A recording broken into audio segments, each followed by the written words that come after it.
This summer has been hot for organized labor. Strikes have hit the media, entertainment, and airline industries, with UPS workers in the next group of workers threatening to walk off the job.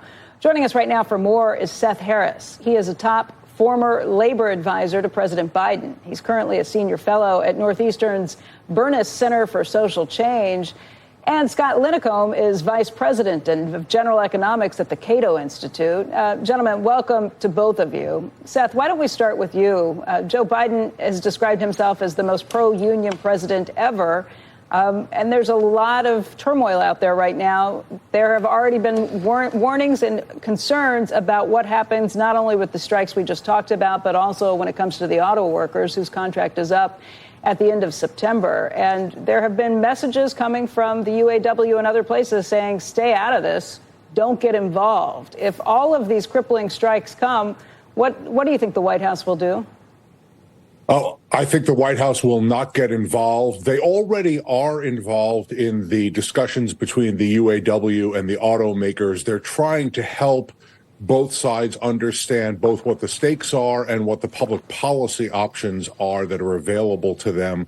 But the White House is not going to intervene, meaning they're not going to try and shut down the strikes. They're not going to try and get Congress involved. This is a private matter for private parties. This is a private dispute resolution system that we have in collective bargaining. The president very strongly supports collective bargaining and the labor movement. He wants workers to have a voice in their futures. And, you know, democracy can be ugly, and this is workplace democracy.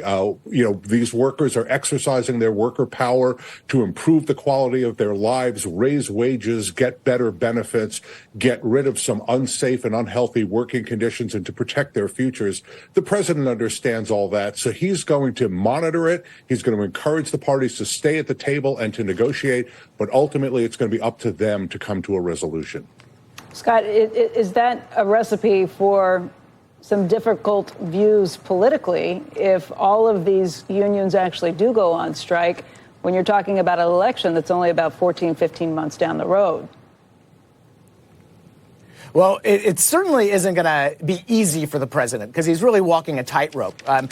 If you see a general strike at UPS, I mean, you're talking about almost 30% of total shipments in the United States every day, tens of millions of packages.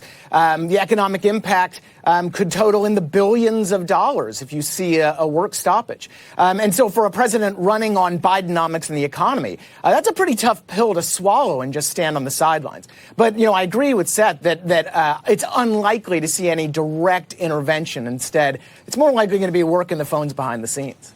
Okay, so what are the odds, do you think, Seth, that working the lines behind the scenes, trying to bring everyone together, that it's successful? I mean, this was a president that did have to get a little involved when it came to the railroad strikers because that was seen as just too important to the nation's economy. Which of these strikes would be too important to the nation's economy? Would it be the UAW? Would it be the Teamsters Union when you start looking at yellow and some of the other discussions? What do you think? Well, the railroad strike was a little bit different because there was a different law involved, and that law put the president right in the middle of the dispute. In these other industries, you don't have a law like that. So I'll offer some predictions, but let me just say as soon as they come out of my mouth, they're probably going to be obsolete. But my bet is that the Teamsters will not strike.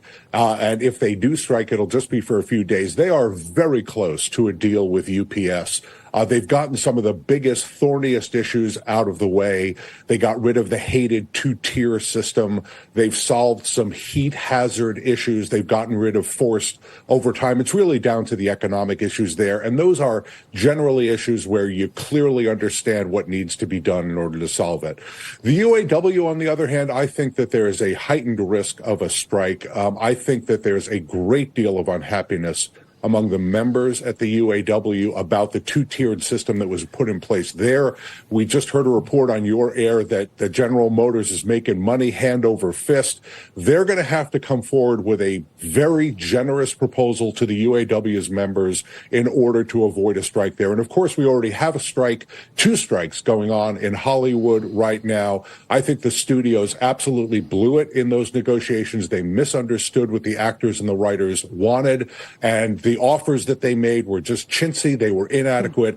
They're going to have to rethink what they're doing. They're going to have to figure out the competition in their industry. They're cutting each other's throats between the networks and the streaming services and others, and they're going to have to give a fair deal to those workers. Workers are active now. They are ready to strike, to fight for themselves.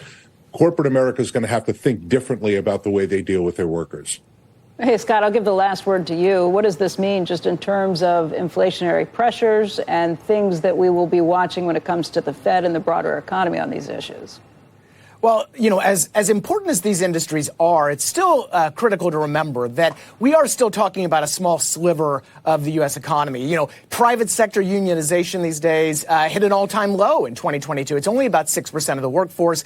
And even the billions of dollars we're talking about, while important to the economy, are still a drop in the bucket in this $25 trillion economy. So, I don't expect, even if we saw a short strike, I don't expect that to have a massive effect on the economy. Little problems here and there, some problems for certain areas. But overall, I don't think it'll really register much on the radar.